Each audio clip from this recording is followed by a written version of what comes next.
welcome back. So where we left off, we had started to talk about the more and more scripture around the truth of the everlasting covenant and the renewed covenant. And we began to talk about how Yeshua and the Torah were eternal. That the context that Yeshua was speaking about the Torah, the prophets, and the writings was that truly in the context of the Torah or the writings of the original covenant, the original scripture. We can get it to 2 Timothy 3:16 where it says all scripture is given for correction, for instruction. 2 Timothy didn't have 2 Timothy chapter 3:16. Every writing inspired by Elohim is profitable for teaching, for reproof, for correction, for instruction, which is in righteousness. Why? That the man of Elohim may be complete and thoroughly equipped for every good work. So you have to realize Timothy doesn't have a New Testament Bible he's carrying under his arm and quoting scripture. He's saying every writing is inspired. Every writing from the Father is inspired by Elohim in the Torah. He's referring to the Torah in this context. So all scripture, the Torah, the prophets, the writings, the letters of the renewed covenant from the disciples of Yeshua, it's all been given for our benefit, all of it. And to take half of it or a portion of it and lay it aside and say that it's dead is a wrong way to teach the Father's word. We showed you in Genesis chapter 3, verse 15, how the Father would put enmity between Yeshua through his birth with Miriam, and between his offspring and her offspring, and he would bruise the head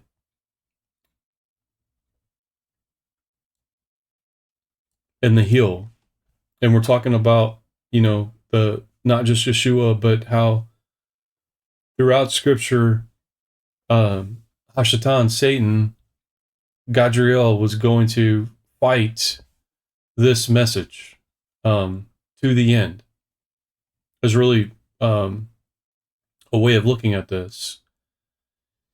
And we know that when Adam and Eve sin, that the Father slays animals to provide for them a sacrifice. The skins that would be used for a sacrifice. And he sacrifices those animals. He establishes a covenant to restore mankind. And he does that through his son Yeshua, all along while the enemy is fighting this message from the beginning. This is the way we're trying to say it. Now, if we look at this and we start to break this down, some of these scriptures that we talked about, Hebrews 8:8 or Jeremiah 31:31, and we start to look at the words that are used for these verses. So if we look at Jeremiah 31:31, let's look at these a little bit closer. Behold, the days come, says Yahweh, that I will make a new covenant with the house of Israel. And I remember I said, hold on, we'll come back to this. But he said, with the house of Israel, the northern kingdom, and with the southern kingdom. Okay? And then he goes on to say, not according to the covenant that I made with their fathers in the day that I took them by the hand to bring them out of the land of Mitzrayim, which my covenant, remember there's only one covenant they broke, although I was a husband to them, says Yahweh. So in order to understand verse 32, we need to understand new. So when we look at this word new, Jeremiah 31:31, we're going to see that this word new, or a new covenant, is actually printed in the English and Arab. So here's the Hebrew. Behold, days are coming, declares Yahweh, when I will make a new. Now, in the English, we think of new in different ways. But what we have to do is set the English aside, and we need to think of this in the terms of the way the Father understands and is given this originally through the Ruach. New covenant, new, Hadash, okay? Hadash. Hebrews 2:3-1-9. So we can look at this word Hadash in the Hebrew, and we're going to see, okay, new, it appears 48 times as the word new, 4 times as the word new thing, 1 time as the word fresh. In biblical usage, new thing, fresh. But remember, all Hebrew words have a root. So we want to go look at the root word to get a better understanding of what this word truly means. And the root word, H2318, Hadash, or Hadash, the root word comes to be a different meaning. It means to be new, to renew, to repair. Hadash, a primitive root, to be new, to rebuild, to renew, to repair. This is the context that verse is given. But for some reason, the authors of that verse decided to put that verse into English as new. But here we can see that word Hadash is to be made new by rebuilding, to renew. The word new is printed in error. It really should say renewed. So when we read it properly, behold, the days come, says Yahweh, that I will make a renewed covenant. A rebuilt covenant. A renewed covenant with the house of Israel and with the house of Yehudah. Now, how do we know that he's saying renewed? Remember, can't make a doctrine out of one verse. We're not going to do that. But we're also not going to let other things define the Father's word. We're going to use his words to define his words. And clearly, this is not the right word that's being used. It should be a renewed covenant. Okay? He says, this is the covenant that I will make with the house of Israel. Now, knowing that it says renewed, we can actually come through and read this properly. Okay? Because he says, not according to the covenant that I made with their fathers in the day that I took them by the hand to bring them out of the land of Mitzrayim.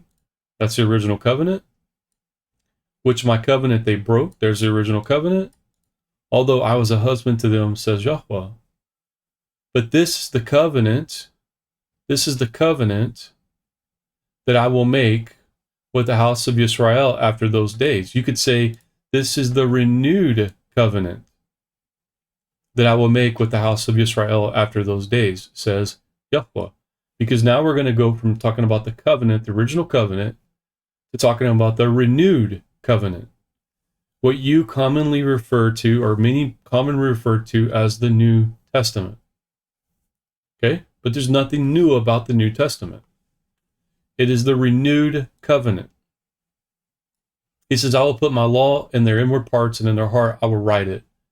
And I will be their Elohim, they shall be my people. Remember, I read this to you, that the goal all along is for the Father to write his loving instruction on our hearts.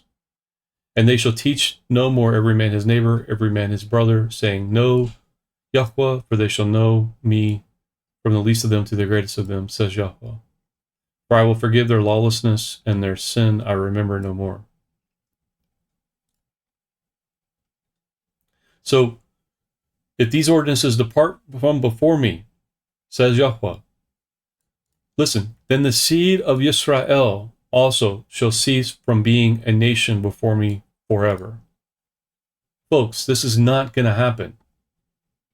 You cannot teach that the original covenant and the renewed covenant are not the same, and you cannot teach that the original covenant has passed away. Because the Father is basically saying, if the original covenant, those ordinances, the Torah, depart from me, then Israel will cease to exist from a nation before me forever.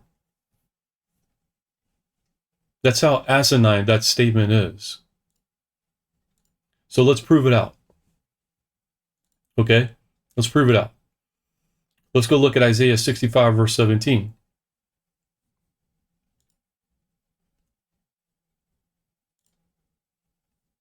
Isaiah 65, verse 17, for behold, I create new heavens and new earth.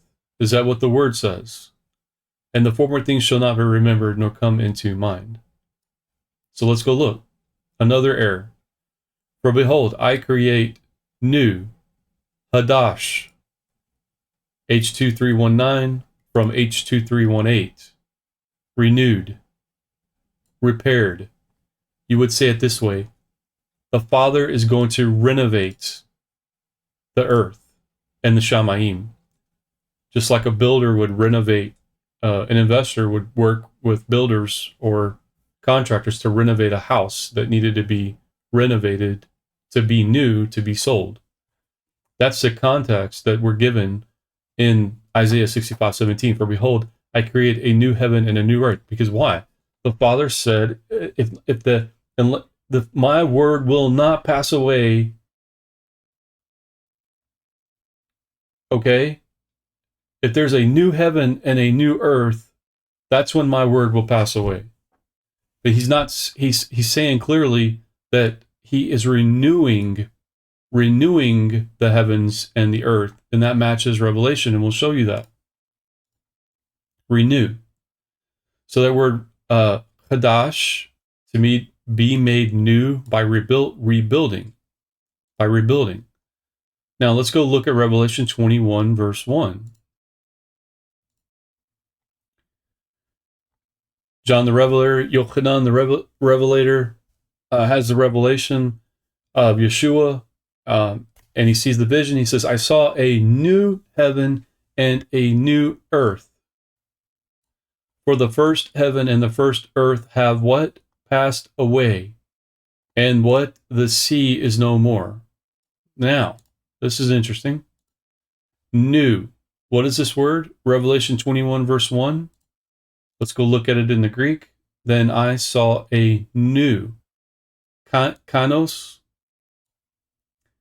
We get it to G2537. Kanos. Let's go down and look. Really, the only thing that we have as far as translation goes is new. And then he talks about the outline of the biblical usage. New. Recently made fresh, unused, unworn, of a new kind, unprecedented, unheard of. We get down to the definition itself, new, especially in freshness. Now look at the comparison here. New, especially in freshness, while G3501 is new with respect to age. So we're talking about G2537, right? Then I saw a new G2537, but it's saying it's comparing G3501 neos with that word. So we have a comparison. Basically brand new versus with respect to age or new. So when we look at Kadash and we look at Revelation 21, we actually have a comparison of the two Greek words that are being used in the original renewed covenant letters that are being shared with us.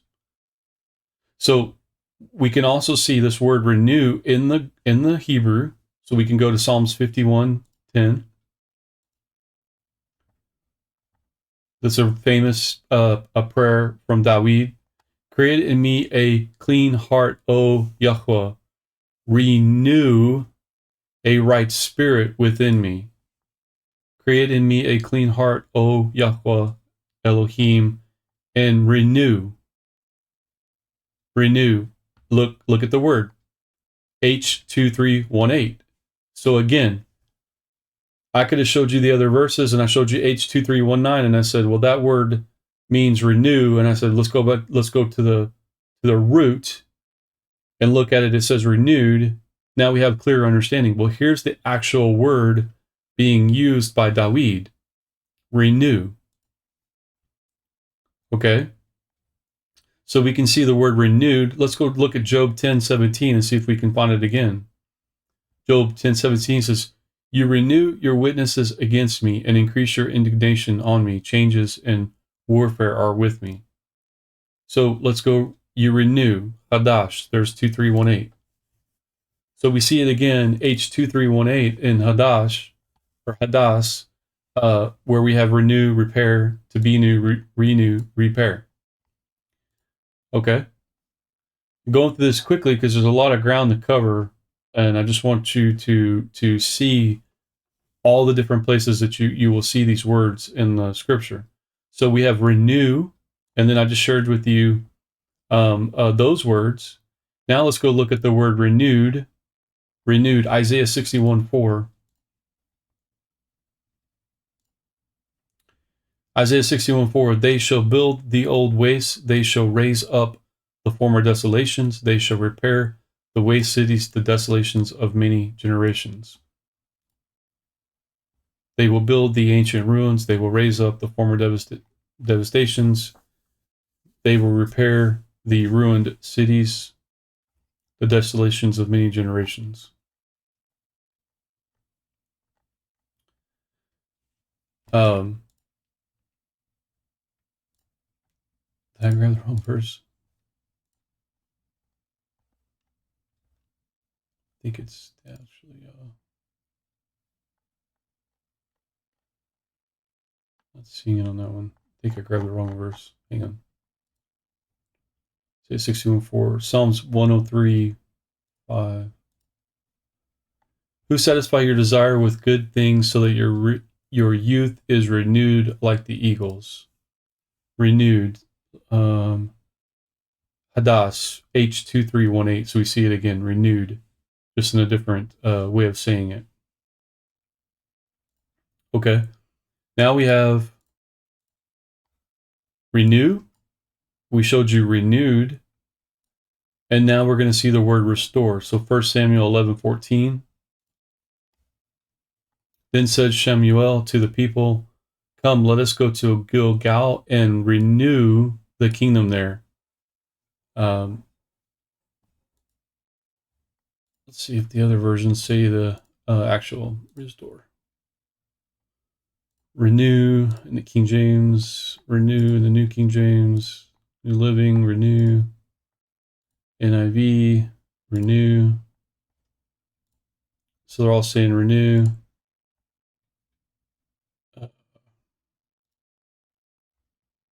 Okay, so it's all the same word. Context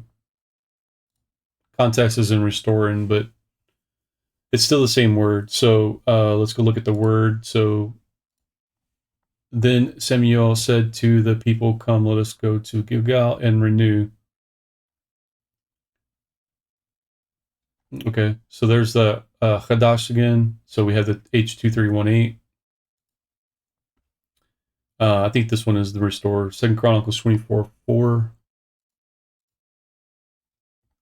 It happened after this that Joash was minded to restore the house of Yahweh. So let's see that one.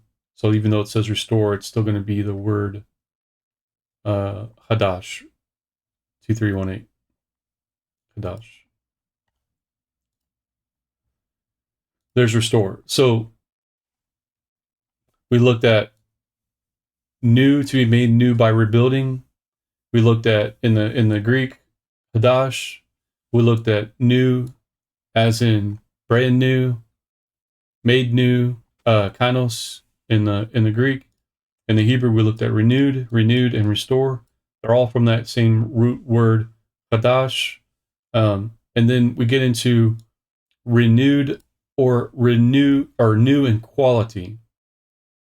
Okay? So we can start to look at Matthew 26:28. Now we're defining the renewed covenant. Yeshua took the cup, gave thanks, and gave to them, saying, all of you drink it. Why? For this is my blood of the what? New covenant?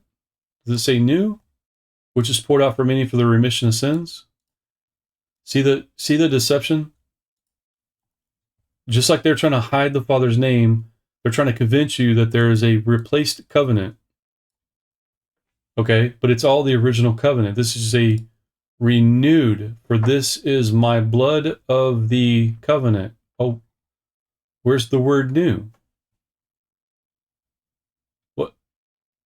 What happened to the word new? Where's the word renewed? And do you see this?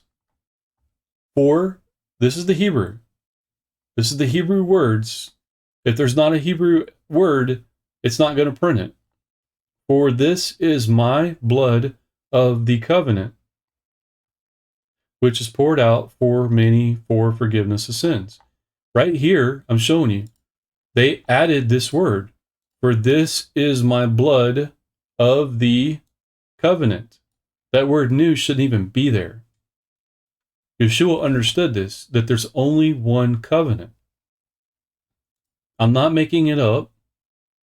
They've added a word to create context based on the context that they wanted to create, which is around a new covenant. That's why they call it the New Testament. It's to throw you off.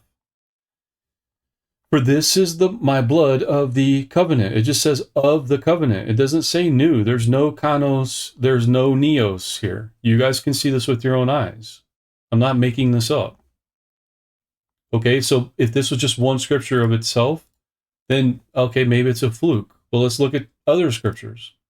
Let's look at Mark 14:24. He said to them, this is my blood of the new covenant, which is poured out for many. You could even argue Matthew and Mark were written by different authors. And he said to them, this is my blood of the covenant. It does not say new. There's only one covenant. This word new has been added. I'll show it to you again. And he said to them, this is my blood of the covenant. There's no new. Of the covenant. You don't see neos or kanos in here. So now we have another verse that matches what we were saying in Matthew. What about Luke? Likewise, he took the cup after supper, saying, this cup is the new covenant in my blood, which is poured out for you. And in the same way, he took the cup after they had eaten, saying, this cup, which is poured out for you, is the new covenant. Finally, someone has the word new in there. What word are we using? Kanos. Kanos. What was kanos? Not neos. Okay? It's not the word neo. It's kanos.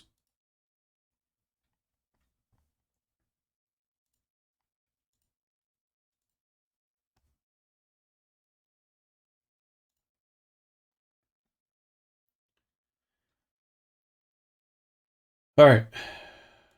Now we're going to get into another verse here. So let's keep digging.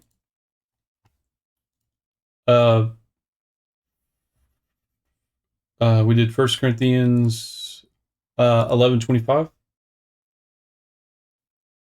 Yeah, 1 Corinthians 11:25. Okay, again, quoting the same incident. Take, eat, this is my body which is broken for you. Do this in memory of me.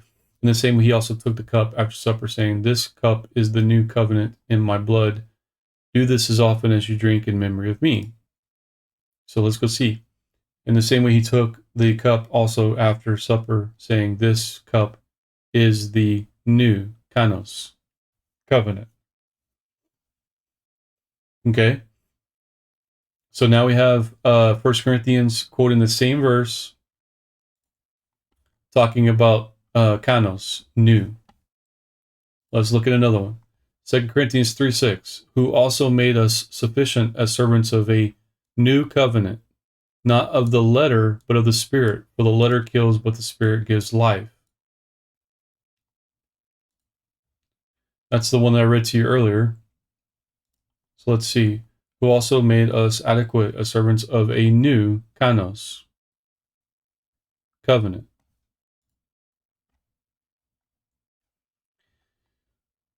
So this kanos, renewed or new in quality.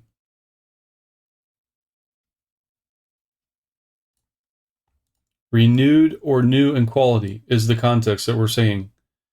We have 2 Corinthians we covered. We can go to Hebrews 8:13, in that he says, "A new covenant he has made the first old, but that which is becoming old and grows aged is near to vanishing away." Again, he said a new covenant. He's using the word kanos again. And we can see kanos again, 9:15, for this reason he is the mediator of a new covenant. For this reason he's the mediator of a new kanos. Renewed. So renewed or new in quality is probably the best way to say it, but definitely renewed. Now, compare this to neos, and that's the reason we can say renewed or new in quality. And this is where you have to dig deeper into the Father's word, because if you just take kanos at face value, right, new, of a new kind. So we need to break down the differences between these words. So let's go look at Hebrews 12:24, so we get a good comparison.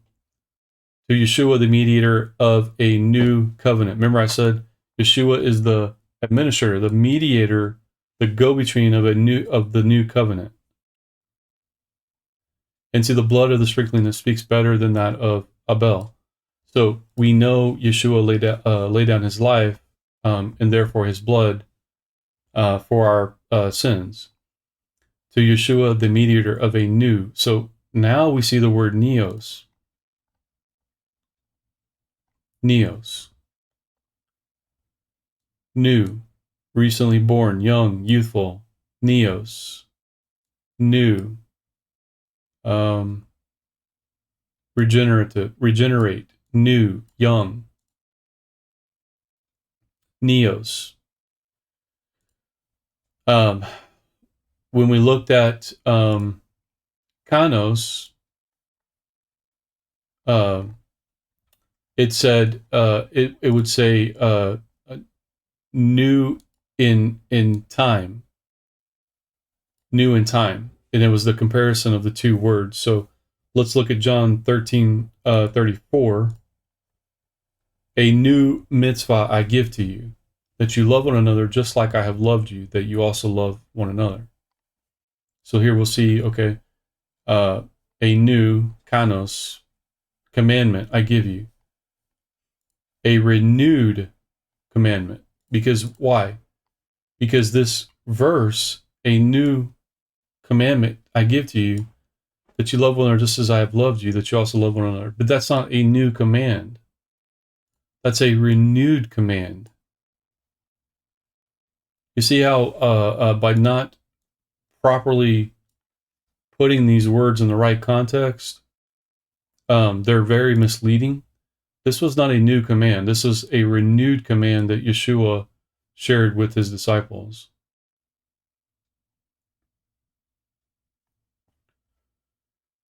Okay, so what we're learning is that Yeshua is the new administrator. new administrator, because we're using the word neos. And in that context, in Hebrews 12:24, go back to it, Yeshua, the mediator of a new covenant, the new mediator of the original covenant.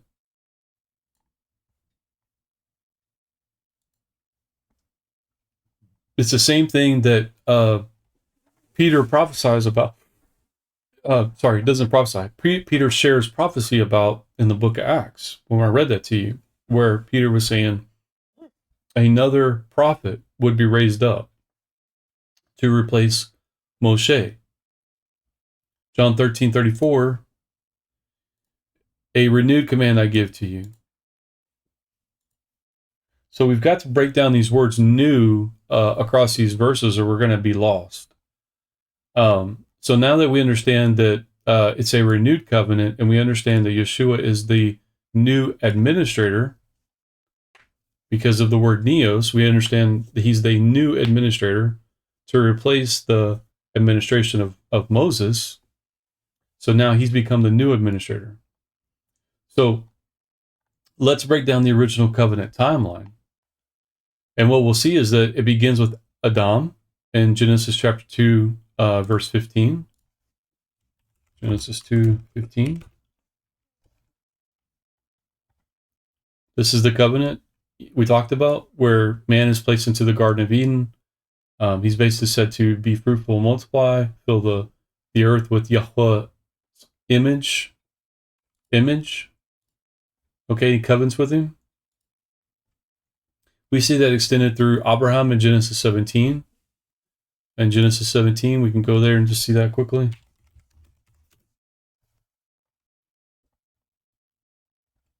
This is my covenant which you shall keep between me and your seed after you. Every male among you shall be circumcised. So what we need to do now is we need to define. Well, we need to ask the question, okay, is this for Israel only? Has the Abrahamic covenant passed away? And who are the seed?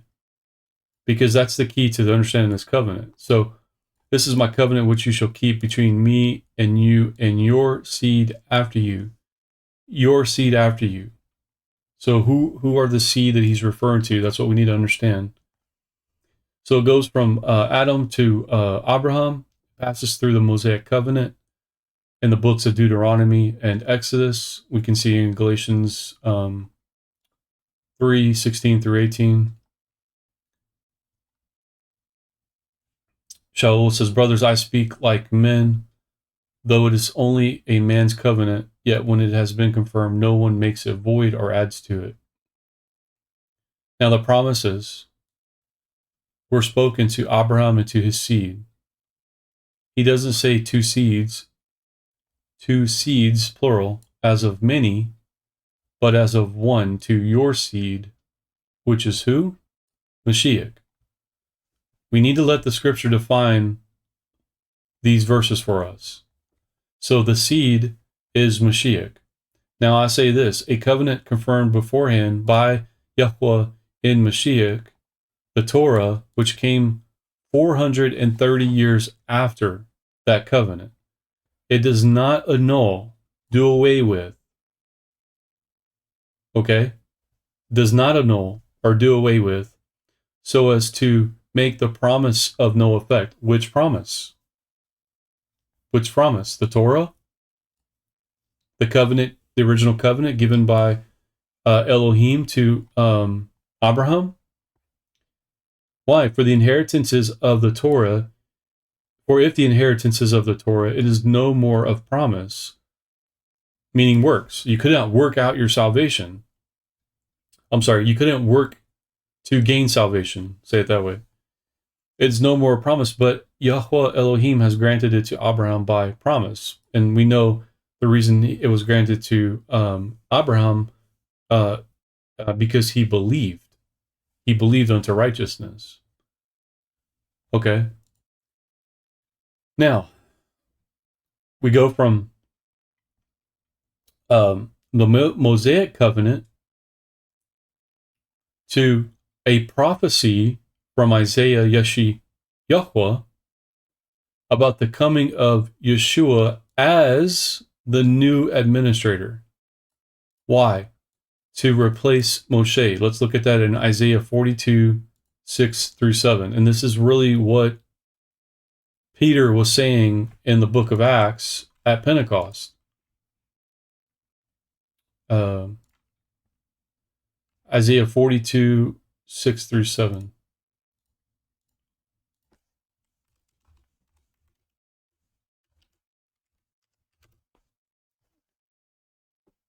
I, Yahweh, have called you in righteousness and will hold your hand and will keep you and give you for a covenant of the people, for a light of the Gentiles,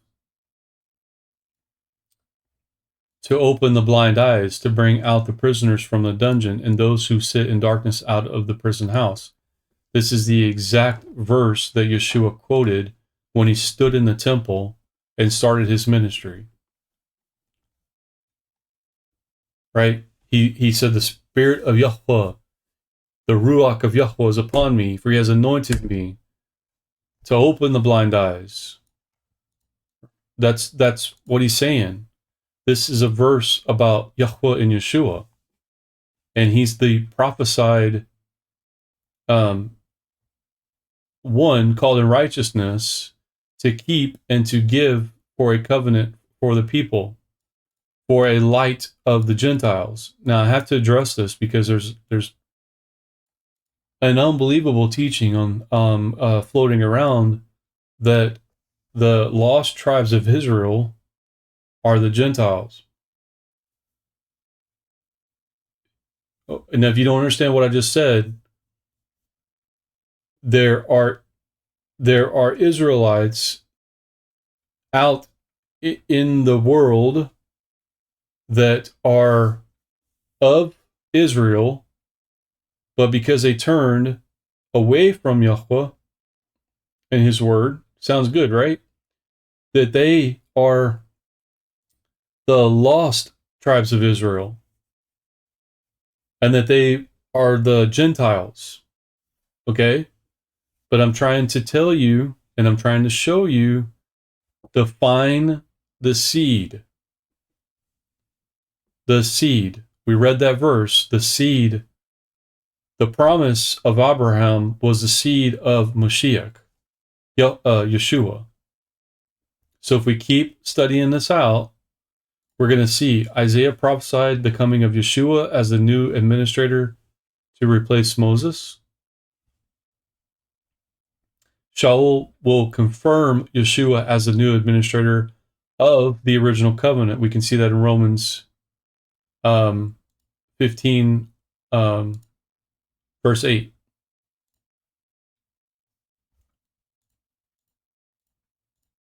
Romans 15, verse 8 says, now I say that Mashiach has been made a minister of what? The circumcision, for the truth of Elohim, that he might confirm the promises given to the fathers. We know the promises are the covenant. We know the circumcision was for those that were in covenant. Very, very important.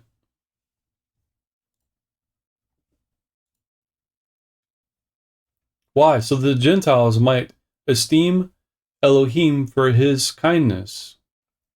As it's written, therefore I will give praise to you among the Gentiles and sing to your name. So we have Yeshua as the new administrator of the original covenant. Again, we saw that in Galatians chapter 3, verse 16.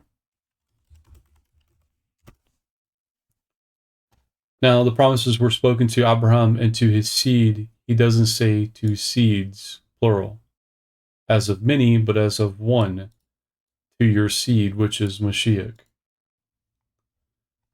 Now, Shaul is teaching in Galatians 3:16 the original covenant is with the seed. And you go back to other teachings that we talked about the good seed versus the bad seed. Okay, and we talked about the seed in this context. Galatians 3:16, Shaul is saying the seed here is Yeshua.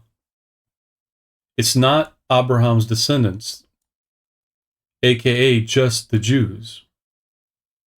And this was the question that we were trying to answer was does this verse sound like it only applies to the Jews or Israel and not all believers? So now we've answered that question because Shaul is clear. We don't have to guess what Shaul says. He says it himself. He said, to your seed, which is Mashiach. The opposite would be to seeds, plural, as of many, as in many. In other words, if you, just because you claim that you're a descendant of Israel, doesn't grant you salvation.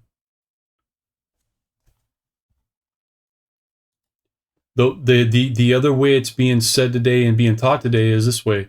The pigment of your skin determines if you're Israel or not. And I don't just say that because I'm a white man. I'm telling you what the scripture says. When he says to your seed, which is Messiah, Mashiach, Yeshua. So we're not just talking about Abraham's descendants, and we're not just talking about Jews. So what this does is it leads us to what Messiah came for, which was the renewed covenant. The renewed covenant. We start to see this in Luke, chapter 1, verses 54 through 55. He has given help to Israel, his servant, that he might remember kindness as he spoke to our fathers, to Abraham, and to his seed, singular, forever. Yeshua was talking about this when he was there. 68 verse 73. Luke chapter 1, 68 verses 70. Luke chapter 1, verses 68 through 73. Blessed be Yahweh, the Elohim of Israel, for he has visited and worked redemption for his people. He has raised up a horn of salvation, that's Yeshua, for us in the house of David, and he has spoke by the mouth of his Kodesh prophets, his Nabi, who have been from of old. There's Moses, salvation from our enemies and from the hand of all who hate us, to show salvation, Yahweh's salvation, Yeshua, to show mercy, to show kindness towards our fathers, the promise, to remember his Kodesh, what? Covenant, the oath of which he spoke to Abraham, our father. There's our context. We can see this in Matthew 1:1, where Yeshua made it very, very clear. The writers of Matthew made it very, very clear through the Ruach. This is the book of the generation of Yeshua the Mashiach. He is the son of David, the son of Abraham. This is the promise passed down from Adam to Noah, to Noah's sons, to Abraham, to David, of course, leading up to Mashiach. So when we say that Yeshua has fulfilled the law, truly the verse that should come to your mind is John chapter 8, verse 56.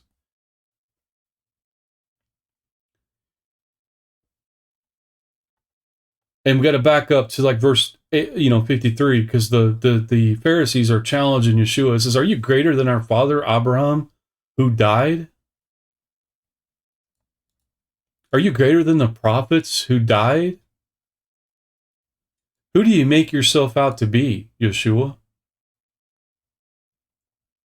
Yeshua answered, said, "If I esteem myself, my esteem is nothing. It is my Father who esteems me, of whom you say that he is our Elohim." As in, we collectively put our trust in him. and he was saying that that's not true. Why? We know that because he says in the next verse, you have not known him. You have not known him, but I know him. Think about what he said. He's talking to the Pharisees, the rabbis, the ones that teach Israel the Torah, both the written and the oral Torah. He says, you have not known him, but I know him. If I said I don't know him, I would be like you, a liar. But I know him and keep his word. He didn't mix Yeshua, the sheen in Yeshua, man, the cutting, the two front teeth, the cutting in his name. He didn't mix words. He didn't mix words. Your father Abraham rejoiced to see my day. He saw it and was glad.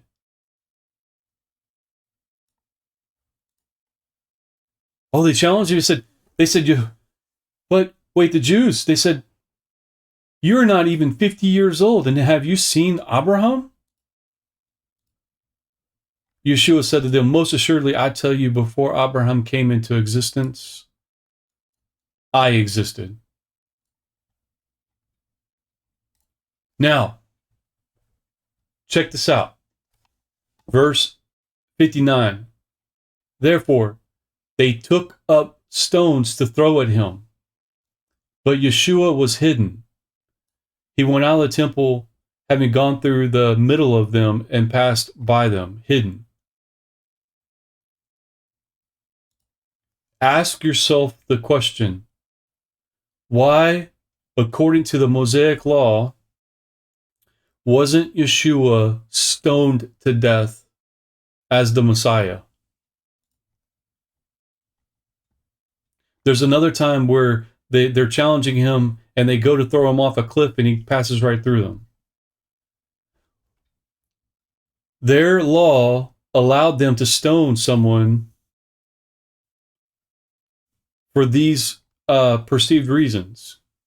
But why was he stoned? Why was he crucified on the stake and on the tree, and why was he not stoned?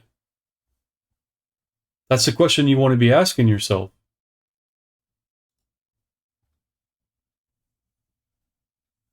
But we see in John 8:56 with the statement, he says, your father Abraham rejoiced to see my day. He saw it and was glad. Yeshua was saying, this is whenever he says, I have fulfilled the Torah. I have fulfilled the law. I have fulfilled the loving instruction. He is the Word in the flesh. That's how he fulfilled the Torah. Yeshua fulfilled the Abrahamic covenant in the flesh with Israel.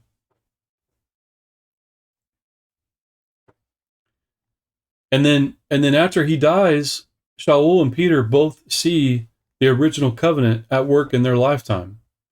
We can see this in Galatians chapter 3, verses 8 and 9. To the letter to the Galatian, the scripture, foreseeing that Elohim would justify the Gentiles by belief, preached the right ruling, the good news before to Abraham, saying, in you all nations will be blessed. So then, those who are of belief are Baruch with the faithful Abraham.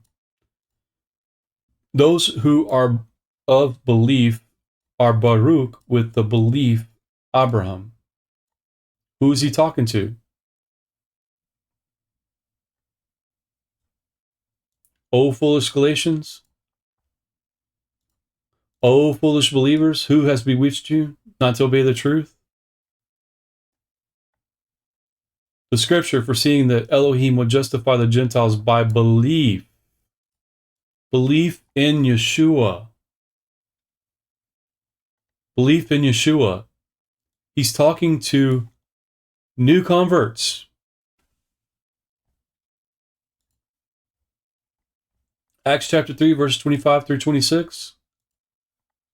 You are the sons of the prophets and of the covenant which Elohim made with our fathers, saying to Abraham, in your seed will all the families of the earth be Baruch, blessed. Elohim, having raised up his servant Yeshua, sent him to you first to bless you in turning away every one of you from wickedness. Whose acts, who is Paul talking to? Everyone who will believe at the day of Pentecost. Not Paul, Peter. Now we go to Romans, and we're going to learn something very, very, very, very, very, very important. Romans 15, 8 and 9. And we talked about this in the last segment, in the last video we did. We talked about how Yeshua was sent to replace Moses. And we talked about how Abraham is given the promise. But as a part of that promise, his house would need to be circumcised. And remember what I said to you? I said, when you hear the word circumcision, you replace that word with covenant. Okay? So we're going to see Romans 15, 8, and 9, that Yeshua was circumcised.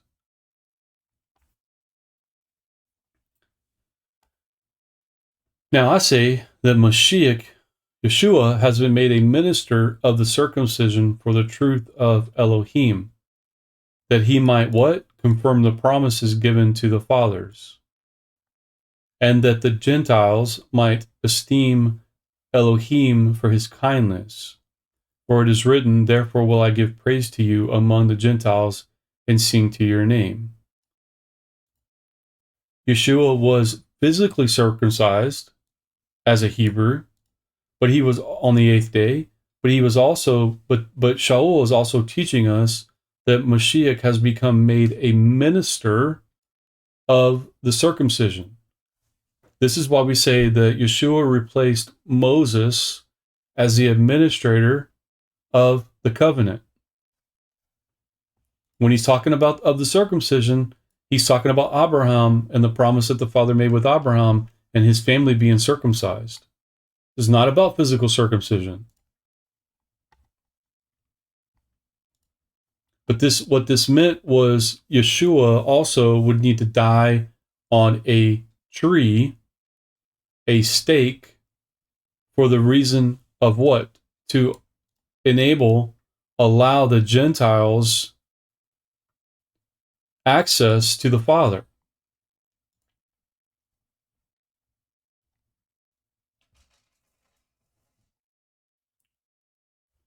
So, who is the all that we're referring to in terms of Romans chapter 4 when we talk about belief? Who's the seed? So let's back up. Romans chapter 4,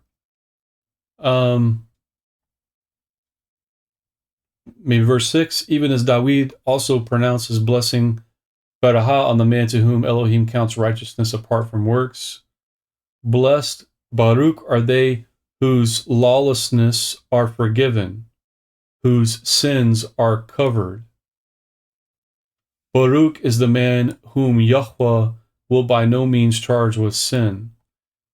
Is this blessing then pronounced on the circumcised or on the uncircumcised also? Question mark. For we say that belief was accounted to Abraham for righteousness.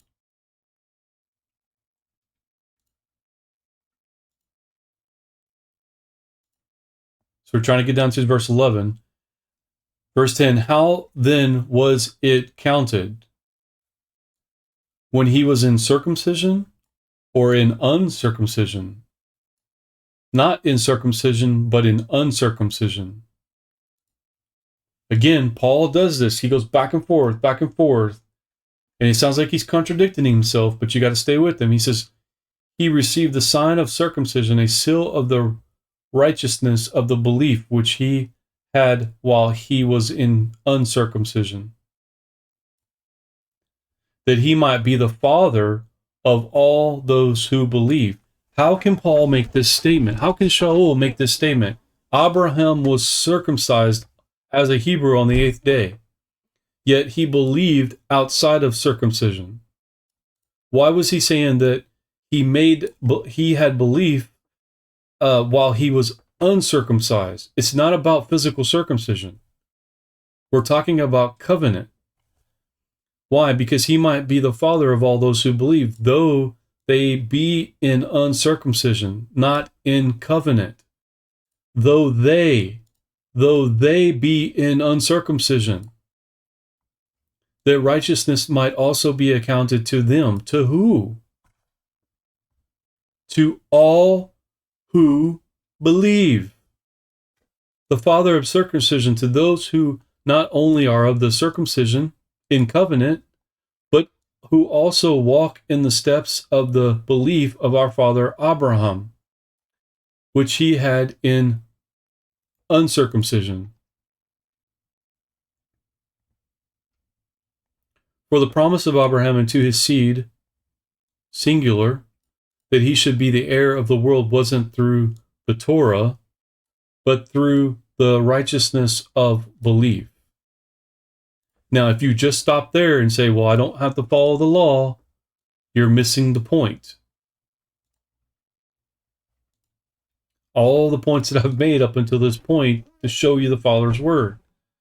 So let's keep going. Let's keep unpacking this. Romans chapter 4, verses 11 through 12. We actually did 6 through 12. So let's go read Galatians 3:29.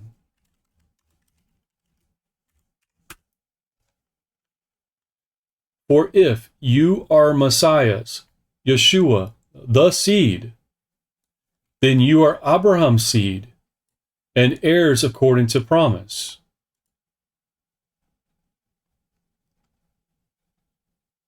Matthew 8:11.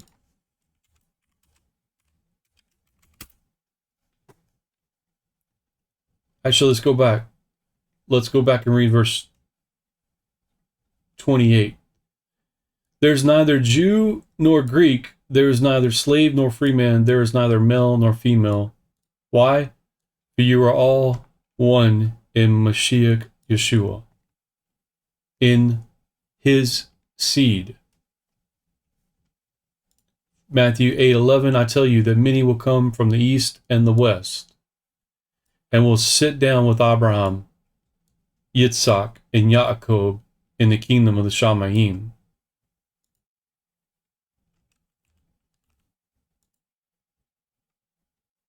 All who believe are Abraham's seed. It's not about teaching the scripture so that only a few believe, or only the Jews believe, or only parts of Israel believe. All who believe are Abraham's seed. It's the reason that Yeshua was crucified.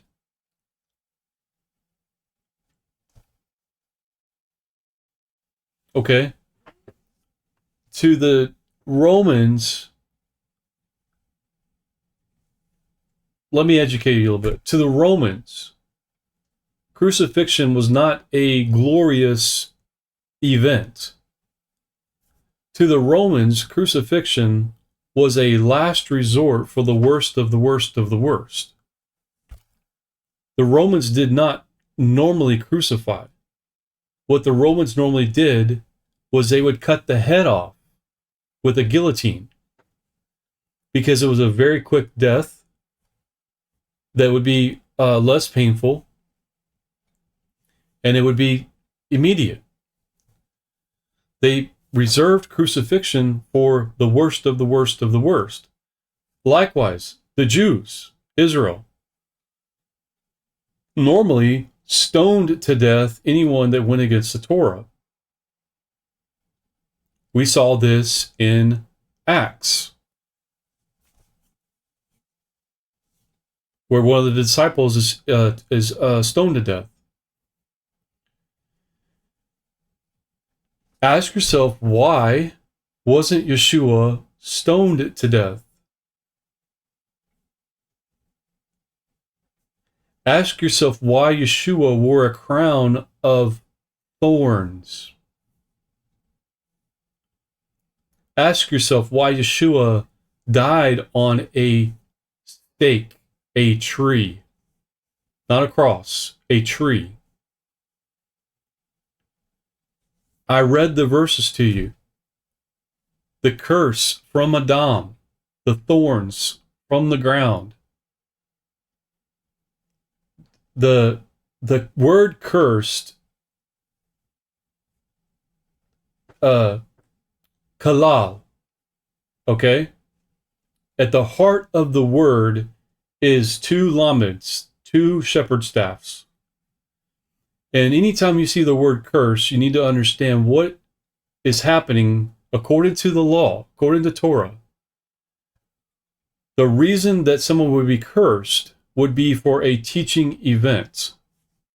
It would be to instruct the nation on an act of wickedness that they did not want to repeat. The cross is not found anywhere in the scripture. Yeshua, according to Mosaic law, died on a tree, according to the book of Deuteronomy. And according to the book of Deuteronomy, that's the verse that we started with, Deuteronomy 27:26. Cursed be he who doesn't confirm the words of this law to do them. Well, Yeshua was without sin. Genesis 3:17-18, cursed is the ground for your sake, thorns also, thistles will it bring forth to you. Whenever we say this is a teaching moment for the world, that's really what is happening here. Yeshua is being lifted up by the Jews with a crown of thorns representing the curse of Adam from the beginning, and also on a tree representing cursed be he who dies on a tree. He died on the tree for the Gentiles we just read. So he opened the door for the Gentiles, those who did not have Torah. Because remember what I read to you earlier? That you could convert. You could convert to Judaism, quote unquote. You can convert to be a Hebrew.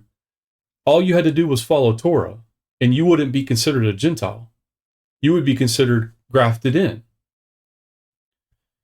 As long as you follow Torah. You could be a foreigner, and as long as you follow Torah, you are part of the family, okay, of the seed. Yeshua being lifted up was how the Pharisees used him to tell Israel, there's no way he could have been your Messiah. It was like their one last gift of deception to the people of Israel.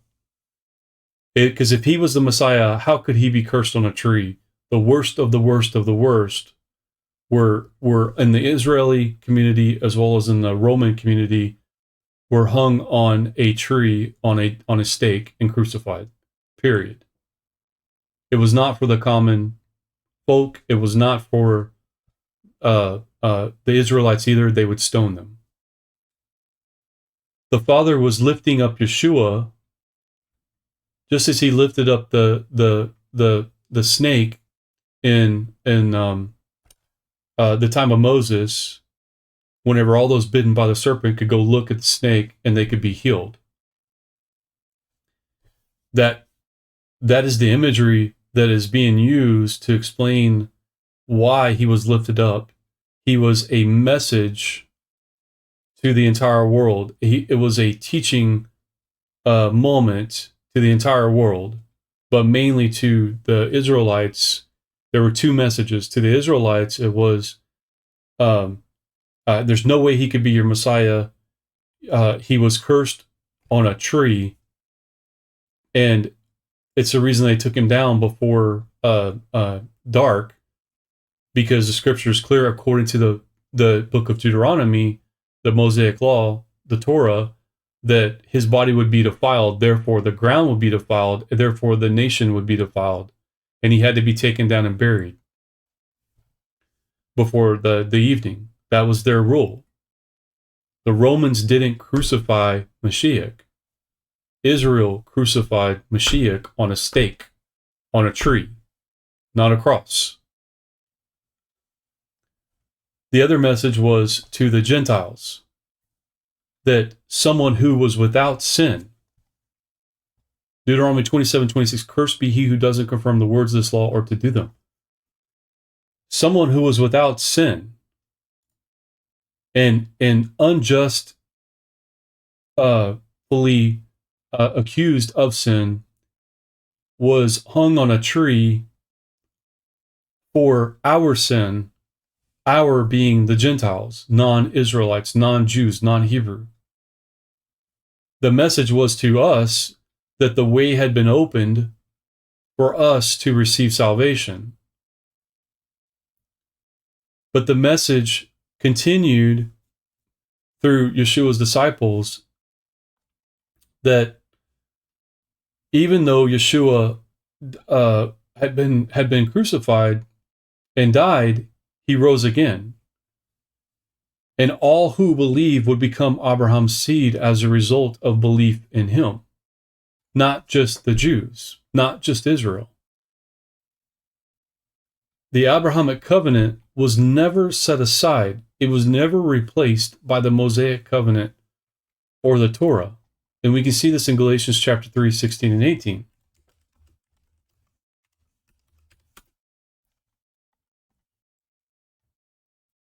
Where Shaul is teaching this. That this was not a man's covenant. This was a promise to Abraham and his seed, and even before him, I showed you, the covenant. Where that leaves us is really Genesis chapter 17, verses 19, to bring this full circle. Genesis 17, verses 9, not 19, through 13. Here, Yeshua, Yahweh is telling Abraham, verse 8, I will give to you and your seed after you the land where you are traveling, all the land of Canaan, for an everlasting possession. I will be their Elohim. He goes on to say, Elohim said to Abraham, as for you, you will keep my covenant, you and your seed after you, throughout their generations. This is my covenant which you shall keep between me and you and your seed after you. Every male among you shall be circumcised. You shall be circumcised in the flesh of your foreskin. It will be a sign of a covenant between me and you. He who is 8 days old will be circumcised among you, every male throughout your generations. He who is born in the house or bought with money, or any foreigner who is not of your seed. He who is born in your house, he who is bought with your money, must be circumcised. My covenant will be in your flesh for an everlasting covenant.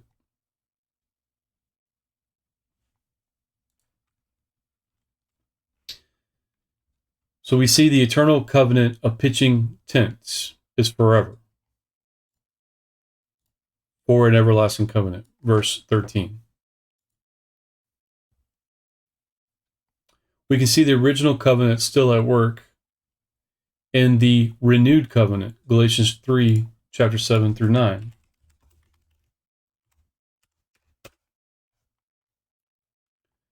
Know therefore that those who are of belief, the same are sons of Abraham.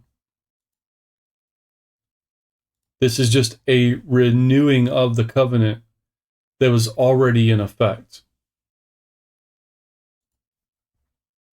We can see the renewed covenant is a continuation of the original covenant in Hebrews 10:28.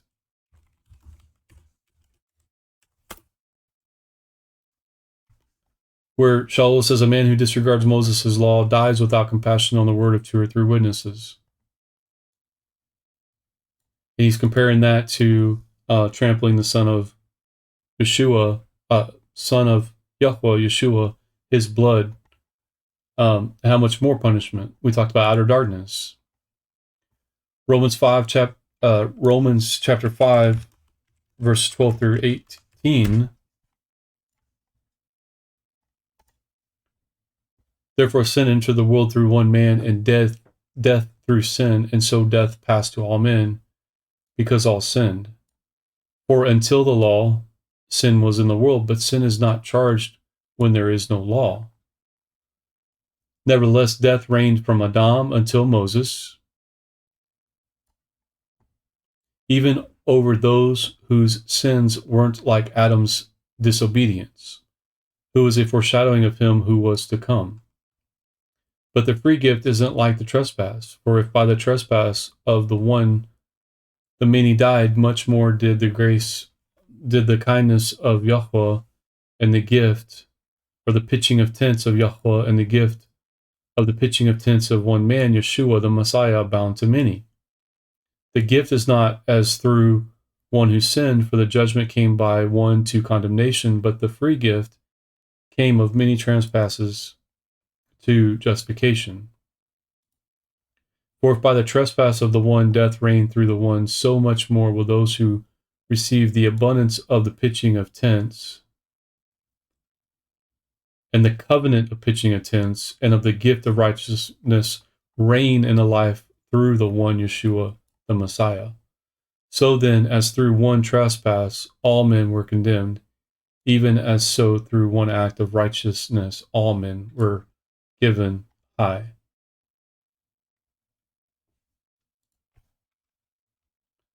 When we look at the original covenant, the renewed covenant from a comparison standpoint, we say, on the left we have the first covenant, on the right we have the renewed covenant. The similarities are unmistakable. The first covenant was written on stone tablets, but the renewed covenant has been written in our hearts.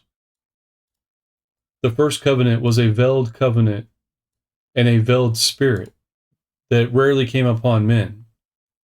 The renewed covenant is revealed to us directly by the Ruach, who lives in us, for all who believe. The first covenant, the original covenant, encompassed the letter of the law and condemnation and death. The renewed covenant is the Ruach, spirit, high, and forgiveness. Forgiveness. This is why I emphasize so much, and the scripture emphasizes so much about Yeshua as the Kohen Gadol, the Kohen Hagadol. He is the high priest, but he's not just a high priest. He lived as a man, therefore he understands the weaknesses of man. Therefore, when we come and ask for forgiveness, he actually understands what it is we've gone through and can forgive us. Let me say it this way, is willing to forgive us and wants to forgive us. That's the loving forgiveness that we get with the renewed covenant. The first covenant is temporary in the sense that it has been renewed by an eternal and permanent covenant. The renewed covenant given to the original covenant was given to guide Israel and how they should walk in right ruling, the path, Sod, the Torah. The renewed covenant is given to guide all those who believe. Why are we sharing this? Yahweh gave Israel a very clear guide to salvation in Exodus 34, 6 and 7.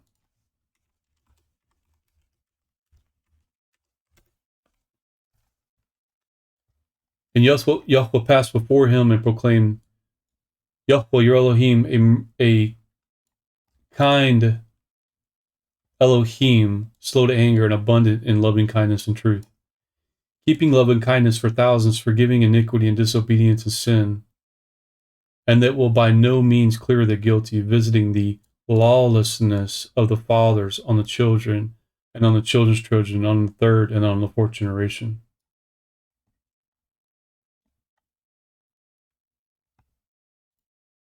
Man, I love this, man.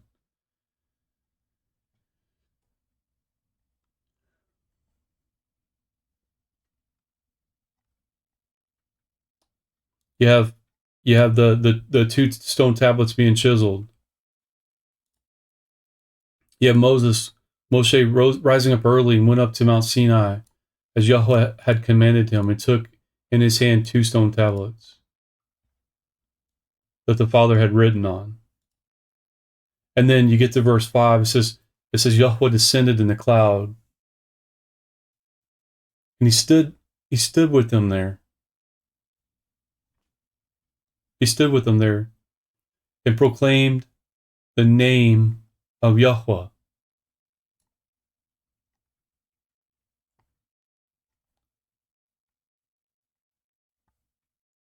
That's why Moses is making this statement. Those tablets were the Torah. They were given as a guide to salvation. And then we see in Joel chapter 2, verse 12 through 13, we see the heart of the Father. Many years later, yet even now, says Yahweh, turn to me with all your heart, with your fasting, with your weeping, with your mourning. Tear your heart, not your garments. I don't want sackcloth and ashes. Tear your heart. Turn to Yahweh, your Elohim, for he is gracious. He is looking to pitch tents. Remember grace, chana. He's looking to pitch tents. Be kind towards. Be slow to anger. Be abundant in that kindness. And relent from sending calamity. But even after all this evidence, Israel chose to instead turn to 613 commands of works for salvation. What was given to all, in quotes, who would believe, has literally been twisted so that Deuteronomy chapter 30, verses 1 through 20, is no longer understood to be written in our hearts, in our understanding. Instead, a single command from Yeshua, the greatest command of all, to love Yahweh, your Elohim, with all your heart, soul, and strength. It was replaced with the law is dead, and we no longer have to live by it. Truly, Scripture teaches that the Torah was to be written in our hearts and our understanding. And to teach that Torah has passed shows your ignorance for the Father's word and the importance of this matter for eternity.